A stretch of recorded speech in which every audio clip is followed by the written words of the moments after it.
Oi, turma, tudo bom? Eu tô aqui então para a gente falar um pouquinho sobre o regime militar.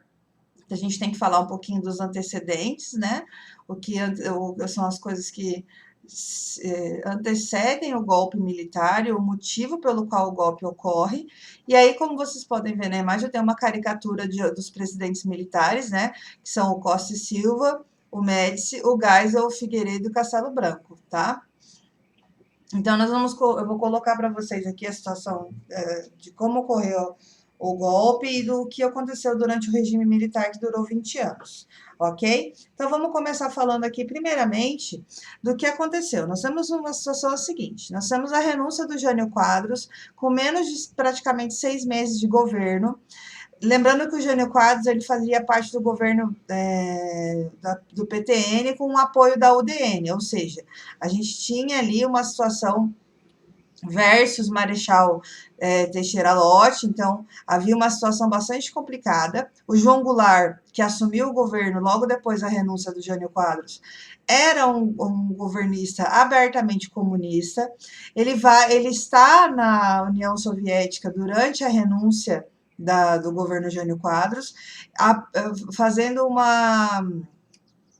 como se diz, aprendendo e estudando, vendo como é que funcionava o regime de reforma agrária que acontecia na União Soviética. Então, havia toda uma crise política durante a renúncia do Jânio Quadros, né? Que era uma crise política bastante complicada, né? Tanto que, assim, os Estados Unidos apoiou o golpe militar no Brasil exatamente porque eles temiam que o governo João Goulart, que iria assumir assim que o Jânio Quadros caísse, transformasse o Brasil num governo comunista, né? Então a gente tem toda uma situação bastante complicada. A gente tem uma situação de crise financeira com uma inflação de 54% nessa época, né? Um crescimento econômico muito baixo, um plano de medidas de gastos muito alto, gastos públicos que não eram condizentes com a condição do país, e essa questão da reforma agrária, que era uma situação que os latifundiários não concordavam, obviamente, né? Então, os empresários, latifundiários, a igreja, que era uma ala bastante conservadora, os militares, a classe média, eram todos a favor do golpe e contra ao João Goulart assumir o poder, né? Então, no dia 19 de março, em São Paulo, no dia 2 de abril, no Rio de Janeiro, a gente tem organizada a famosa Marcha da Família com Deus pela Liberdade, que é nada mais, nada menos do que o quê? Do que duas organizações organizadas pela igreja juntamente com a classe média. Então, elas são contra o quê? Elas são aquelas marchas tradicionalistas que são contra o comunismo, que são contra um governo liberal, que são a favor da manutenção dos latifúndios e tudo mais, né? Então, em 1964, no dia 31 de março, ocorre o famoso golpe militar contra a queda do Jango, né, para que o Jango não assumisse o poder, né? Então, a gente tem, nesse caso, fatores como a crise do populismo, que vocês viram recentemente, né? O que era o populismo? Que era aquela situação em que a gente tem presidentes em que eles são extremamente populares com o povo, com a população, né? A gente tem a conjuntura da Guerra Fria, a gente tem a Guerra Fria acontecendo no mundo, ou seja, aquela divisão bipartidarista entre o mundo comunista e o mundo capitalista, e a gente tem uma relação entre uma direita conservadora e uma esquerda reformista, tá? Então, nós vamos ter aqui o governo do general Castelo Branco, que assume, primeiramente, assim que o golpe é dado, tá? Criando um plano de ação chamado PAEG, né? Que é o Plano de Ação Econômica do Governo. Ele vai criar o que a gente chama de arroxo salarial. O que é esse arroxo salarial? É você criar uma situação onde não vai haver aumento de salário. Isso que é arroxo salarial, é você arrochar, é você criar uma situação onde não há um aumento de salário, onde o aumento de salário ele é proibido, é uma recessão. E isso cria o quê? Desemprego. Tá? Ele vai criar o primeiro ato institucional, tá? Um dos primeiros atos institucionais, que é o bipartidarismo, ou seja, uma eleição indireta para presidente da República. O que é uma eleição indireta? É uma eleição que ela ocorre apenas dentro da cúpula governista, ou seja, não vai haver votação da população, a população não vai mais votar para presidente. Então, a extinção dos antigos partidos vai se instituir em 2 legendas, apenas em Arena, que é a Aliança Renovadora Nacional, que é o partido do governo, e o MDB, que é o Movimento Democrático Brasileiro, que é a oposição ao governo, que na verdade não é bem uma oposição, tá? Porque eles, digamos que a oposição vai ser proibida, vai ser meio que proibido fazer oposição ao governo. Então vai ser uma forma de dizer assim, a gente permite que vocês façam oposição, mas vocês não vão poder fazer oposição, se é que vocês entendem, tá? E ele vai fazer, nesse caso, né, no caso do Castelo Branco, os 2 atos institucionais, tá? Que é o ato institucional número 1, o ato institucional número 2, tá? O 3 e o 4, né? Que são com vários atos institucionais. Então, aqui a gente tem o bipartidarismo, então vai acabar com aquele monte de partido, vai ficar só 2 partidos, o MDB e o Arena, né? A gente tem aqui para onde eles vão se direcionar.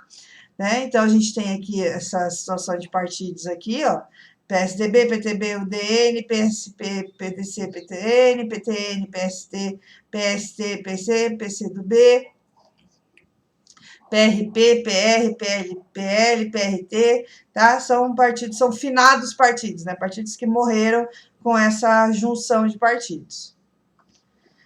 Então, assim, os efeitos econômicos, né? No primeiro momento, a gente vai ter uma euforia, né? Uma euforia que vai dizer assim, por isso que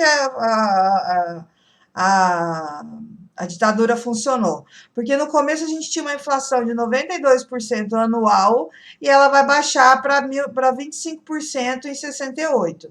O PIB ele vai aumentar de 2,9% em 64 para 11,2% em 68. Então, no começo, realmente houve uma estabilidade. Por quê? Porque o mercado internacional vai começar a acreditar que o Brasil estabilizou-se.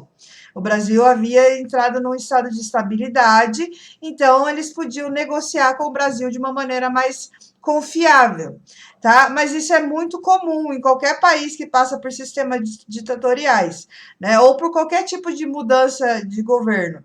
Normalmente você tem uma sensação de estabilidade porque você passa por um processo de mudança muito brusco e aí você passa por um processo de estabilidade. Mas essa estabilidade ela é falsa. Né? Normalmente você tem ela é maquiada, vamos dizer assim. Então você imagina que aquilo ali é uma estabilidade, você tem uma estabilidade econômica, mas isso não significa que você tem uma estabilidade social, ok? Então nós temos aqui, em fevereiro de 66, o AI3, que são as eleições diretas para governadores, ou seja, vão acabar também as eleições para governadores, não vai ser feito mais eleição para governador e de prefeitos de capitais de cidades estratégicas. O que significa isso? São Paulo, Rio de Janeiro, Curitiba, cidades que são metrópoles, né? Que são as grandes metrópoles, cidades grandes. Elas não vão ter mais eleições para prefeito e para os estados não vão ter mais eleições para governadores. Eles vão ser escolhidos estrategicamente e indiretamente, direto pela presidência. Eles vão ser escolhidos, ou seja, a população não vai mais votar nessas pessoas. Vocês percebem como isso é complicado? Porque você está tirando o direito da população de escolher os seus representantes. Então, isso é muito grave, porque você está tirando um direito democrático da população escolher o seu representante. Tá? Então, você vai ter, a partir da Constituição de 1967, mais uma Constituição brasileira. Vamos lembrar que a gente já está nessa Constituição de 67, essa já é a 6ª, tá? A gente já está numa situação em que a gente tem mais uma situação onde está sendo excluído um direito democrático. E aí eles vão criar a LSN, que é a Lei de Segurança Nacional. E aí nós vamos ter, então, em seguida, o governo Costa e Silva, né? Vai cair o governo Castelo Branco e vai vir o governo Costa e Silva, que vai durar de 67 a 69. Nesse período, vão começar as grandes manifestações estudantis contra o governo, que são as manifestações de 68. Vale lembrar que é o seguinte, na Europa, havia grandes manifestações contra o Charles de Gaulle, na França. Também ficaram conhecidos como Maio de 68. Então, a gente tem não só no Brasil essas manifestações estudantis muito movimentadas, que acabaram culminando no assassinato do estudante Edson Luiz e na passeata dos 100 mil em julho de 68 no Brasil, como a gente também tem na Europa movimentos bastante relevantes, porque não era só no Brasil que estava acontecendo isso. A gente tem que lembrar que na América Latina como um todo, nós tínhamos várias ditaduras. Nós tínhamos a ditadura do Pinochet no Chile, nós tínhamos as ditaduras da Argentina, nós tínhamos várias ditaduras acontecendo no mundo. Então, assim, era uma época bastante conturbada, tá? Então, assim, havia motivações para que houvessem outras manifestações por esse motivo, tá? Então, o assassinato do estudante Edson Luiz, ele ocorre no restaurante por motivos torpes. Ele ele se rebela, bate boca com alguém, e aí uma pessoa assassina ele dentro desse restaurante, e aí ele acaba virando um mártir, né? Então nós temos essas motivações, nós vamos ter as greves na cidade de Osasco, na cidade de Contagem e na cidade de Belo Horizonte, greves nas indústrias. Aqui nós temos as fotos do estudante Edson Luiz e a missa de sétimo dia. Vocês podem ver que aqui tem uma cavalaria, ó, tá? Aqui é a Praça da Sé, em São Paulo. Aí você tem aqui a cavalaria indo para cima da população. Então, em dezembro de 68, o Costa e Silva ele vai fazer o ato mais violento e mais determinante para o processo de repressão dentro do sistema da ditadura, que é o famoso ato AI-5, tá? Vocês já devem ter ouvido falar por aí. Que é o ato de maior instrumento de repressão, que é o quê? Ele manda fechar o Congresso Nacional. A partir do momento que você manda fechar o Congresso, você tira todas as liberdades civis de uma sociedade. Por quê? Porque o Congresso é aquele que representa o povo, é aquele que representa a sociedade, é ele que decide as leis, é ele que torna possível a tomada de decisões. Se você fecha o Congresso, você impede que as decisões sejam tomadas. Então, você canaliza as decisões na mão dos presidentes, na mão do governante. Então, você tira da mão da sociedade todo o direito de escolha. Então, você acaba suspendendo o que a gente chama de habeas corpus. O que é o habeas corpus? É o direito da pessoa responder por um crime em liberdade. Tá? Então, de repente, ela cometeu um crime, às vezes esse crime não precisa necessariamente ser um crime grave, tá? Mas você tira o direito dela responder esse crime em liberdade. Então, se você tira esse direito, você dá ao Estado o direito de prender essa pessoa sem direito a julgamento. Ela pode, sem direito a nenhum tipo de julgamento. Ela pode ser presa, ficar presa, até que o Estado resolva soltar ela quando ele bem entender. E isso é muito grave, né? Porque às vezes a pessoa pode ser presa sem justa causa, às vezes ela é só acusada de um crime, às vezes ela é inocente, mas até que se prove o contrário, não tem essa até que se prove o contrário, ela vai ficar presa. Então isso é muito complicado. Então, a gente tem aqui a situação, né, do governo da Baixa Institucional e coloca o Congresso em recesso indeterminado. Aqui tem o deputado Márcio Moreira Alves, que era um dos representantes que ficaram presos, inclusive. Então, aqui a gente tem o início da ação armada contra o governo, tá? Então, nós temos aqui a ANL, a AP, MR8, VPR, VAPAR do Palmares, PCBR, tá? Guerrilha urbana, né, sequestros e assaltos, guerrilha rural, que é a guerrilha do Araguaia, que foi uma das mais bem conhecidas, o Marighella vai ser assassinado, tá? Aqui eu coloquei aqui para vocês assistam, é um filme chamado La Marca, tá? É um grande filme a respeito dessas guerrilhas urbanas, é muito bom. Fica a dica para vocês aí se vocês quiserem assistir, tá? Aqui tá o Capitão Lamarca. Então a gente tem aqui agora o governo Médici, tá? O governo Médici ficou conhecido basicamente como Anos de Chumbo.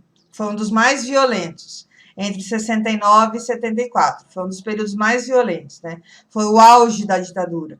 Então você tem muito bem nesse período, assim, né, eu coloquei uma charge aqui para vocês, né? Muito bem, vocês agora têm liberdade para falar contra o regime. Mas que liberdade é essa? Liberdade nenhuma, né? Então você tem qual o binômio? Segurança baseada no exército e desenvolvimento baseada nos tecnocratas. Quem são os tecnocratas? O que é um tecnocrata? É um industrial baseado no quê? No desenvolvimento tecnológico, ou seja, são grandes industriais que têm têm seu desenvolvimento baseado na indústria na base da tecnologia. Então, a gente tem os grandes tecnocratas. Que tecnocratas são esses? Principalmente as grandes automotivas, né? As grandes empresas automotivas, né? A Volks, a Renault, a Fiat, né? Grandes empresas automotivas que estavam vindo para o Brasil nessa época. Então a gente tem, né, a Ford, grandes empresas que estavam vindo para o Brasil nesse momento, empresas de tecnologia, né, que já estavam surgindo nessa época. Então nós temos grandes empresas de coisas, a Brastemp, né, empresas voltadas para a área de suprimentos domésticos e tudo mais, empresas como a Philips, né, Panasonic, né, empresas desse porte. Então, o desenvolvimento estava pautado principalmente nesses grandes tecnocratas. E aí, nesse período, ele vai criar o que a gente chama de milagre brasileiro. E esse milagre brasileiro vai tornar o período de recessão e de censura muito mascarado, tá?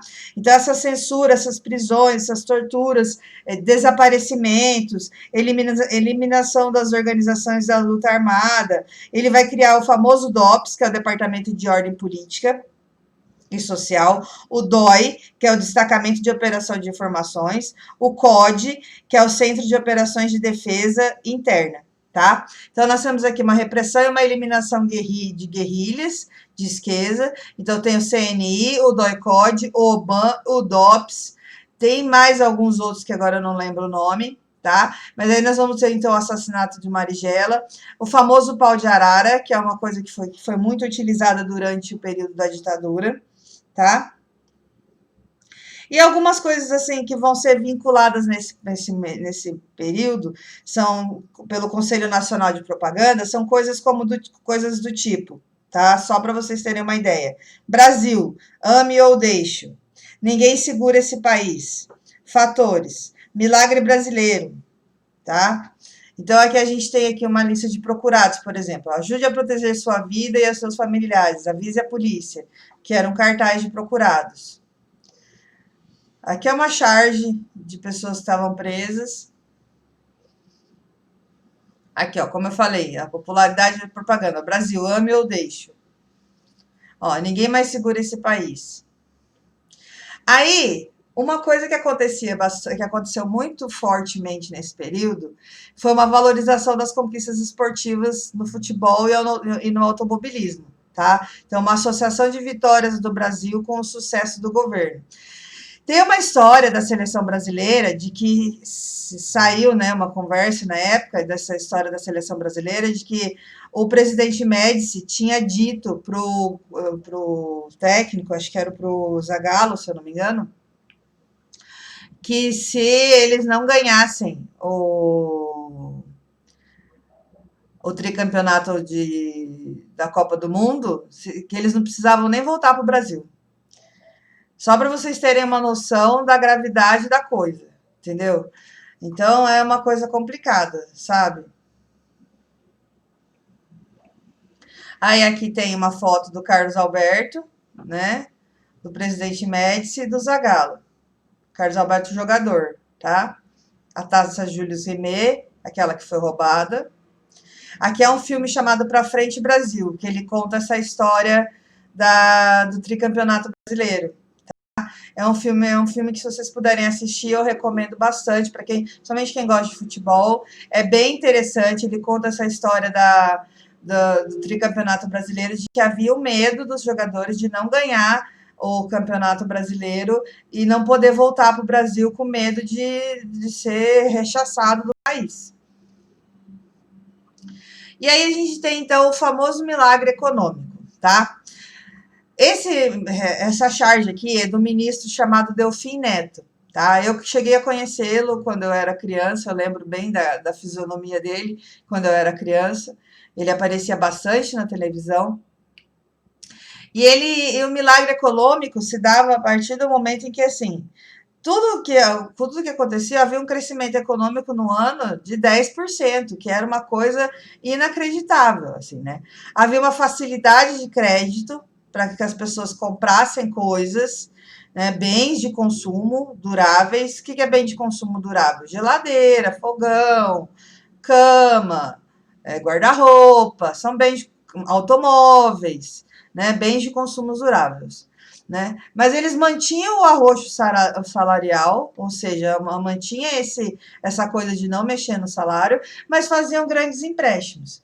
Então, assim, era um milagre econômico que ninguém sabia explicar, né? Era uma coisa muito interessante, assim.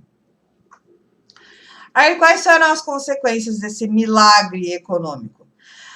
Na verdade, esse milagre econômico causou, entre 64 e 81, uma dívida externa inacreditável. Por quê? Porque eles foram liberando empréstimos, foram liberando coisa para aumentar o crédito das pessoas, mas não aumentaram os salários. Então, isso realmente fez com que a dívida aumentasse expressivamente, né? A dívida aumentou expressivamente e não fez com que a economia funcionasse, ou seja, a indústria, a agricultura, a ciência, as transformações, elas até melhoravam, o PIB melhorava, mas o milagre econômico, em compensação, não havia o quê? Uma concentração de renda, ou seja, tinha dinheiro aquela pessoa que já tinha dinheiro, ela conseguia guardar, ela conseguia manter dinheiro, mas quem não tinha dinheiro continuava não tendo dinheiro, né? E aí foram construídas obras muito faraônicas, né? Assim, estradas, rodovias, monumentos, mas não sabia-se de onde saía esse dinheiro. Só que daí o que acontecia?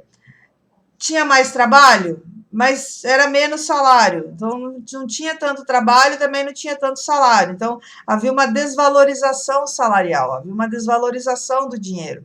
E isso não ajudava muito, né? Então, a gente tem uma situação bastante complicada em termos de nas finanças, assim, né? O dinheiro não funcionava muito bem. Então, a gente tem o que aqui? Uma concentração de renda muito grande. Então, assim, os 50% mais pobres continuavam mais pobres. Os 30% seguintes, eles continuavam com uma renda média, né? E aí, os 15% seguintes aumentavam a renda e os 5% mais ricos continuavam cada vez mais ricos. E aí, nós vamos ter, então, a partir desse momento, o governo Geisel, tá? Que é de 1974 a 1979. Nesse momento, nós vamos ter a famosa crise do petróleo, que vai ocorrer entre 73 e 74, que vai abalar o crescimento do tal milagre econômico, né? E vai ter e aí o Geisel, ele, diferente do que acontecia com os outros governos, ele vai fazer uma abertura lenta e gradual e segura. O que é uma abertura lenta e gradual e segura? Ele vai começar a mudar as medidas de segurança. Ele vai começar a liberar que pessoas que estavam vivendo em outros países, estavam exiladas em outros países, começassem a voltar para o Brasil. Eles criam uma relação de perceber, eles começam a perceber uma dependência do petróleo que eles estavam vivendo e que essa dependência do petróleo, ela acaba sendo uma situação muito complicada, que eles precisavam criar uma alternativa ao petróleo. Nesse momento vai surgir o Proálcool, o programa Proálcool. É por isso que hoje no Brasil se usa bastante etanol, porque o Brasil é um dos países do mundo que mais usa etanol. Por quê? Porque porque naquela época eles perceberam que depender do petróleo, só do petróleo, era muito perigoso. Então, eles começaram a criar uma alternativa ao petróleo, que era o álcool. Então, a gente é um dos países que mais usa etanol no mundo, né? Porque se produz etanol aqui, se consome etanol e tudo mais, né? Tanto que as montadoras, elas criaram motores à base de etanol meio que exclusivamente para atender o mercado brasileiro, né? Então, a gente tem uma produção maior de energia, medidas construções de usinas hidrelétricas, né? Nesse momento, no governo dele, a gente vai ter a construção da Itaipu, da construção de Marimbondo. Vai ter Marimbondo mesmo, tá? É a construção da usina de Marimbondo. Nós vamos ter, então, um acordo de cooperação das usinas nucleares Brasil-Alemanha para a criação do Proálcool também. E o governo, no caso do Herzog, vai acontecer nesse momento, mas infelizmente nunca ficou esclarecido. Eles ainda batem na tecla de que o Herzog cometeu suicídio. Então, aqui, ó, a gente tem o acordo com a Alemanha para a criação da usina nuclear Angra 1. Em 75, a gente tem a história da situação do assassinato do jornalista Vladimir Herzog sob tortura, que eles insistem em dizer que foi suicídio, mas já foi provado que não foi. Tem uma história também do assassinato do operário Manuel Filho, Fiel Filho, também foi torturado. E aí ele põe fim em 78 ao AI-5, dando início às greves, ao início das greves dos sindicatos do ABC Paulista. Aqui vocês podem ver uma foto do Lula falando no sindicato. Aqui o João. Aqui a gente já tem o governo do João Batista Figueiredo, em 79 e 85, dando uma conclusão política do processo de abertura política, da crise. Aí a crise já tinha se instalado permanentemente, com inflação, desemprego, empréstimos com altos juros e tudo mais. E aí, em 79, o João Batista Figueiredo ele cria a lei da anistia, né? Exceto para envolvidos com luta armada e atos terroristas. O que significa isso? Aquelas pessoas que tinham participado, por exemplo, do sequestro do embaixador dos Estados Unidos, né? Que é um caso famoso, vamos colocar assim. Esses aí, eles não poderiam voltar para o Brasil, mas os demais que tinham sido exilados apenas porque falaram alguma coisa, porque disseram alguma coisa, porque estavam envolvidos em alguma coisa, eles puderam voltar para o Brasil. Então, por exemplo, que nem o retorno dos exilados como o Brizola, o Prestes, Miguel Arraes, que eram pessoas políticas, né? Deputados, às vezes alguns eram governadores, alguns eram vereadores, alguns eram cantores, algumas pessoas assim que não tinham necessariamente se envolvido em atos armados, esses puderam voltar com a lei da anistia de 79. Depois teve outra lei da anistia, daí todo mundo voltou. Mas no primeiro momento só podiam voltar esses. Então a gente tem aqui, ó, não queremos liberdade pela metade, anistia ampla, geral e restrita. Eles queriam anistia para todo mundo, né? Então, a gente tem aqui, ó, um pluripartidarismo, tem o Arena, que daí vai se estender para o PDS, Partido Democrático Social, em 1984, o PFL, Partido da Frente Liberal. É por isso que a gente não entende por que no Brasil tem tantos partidos.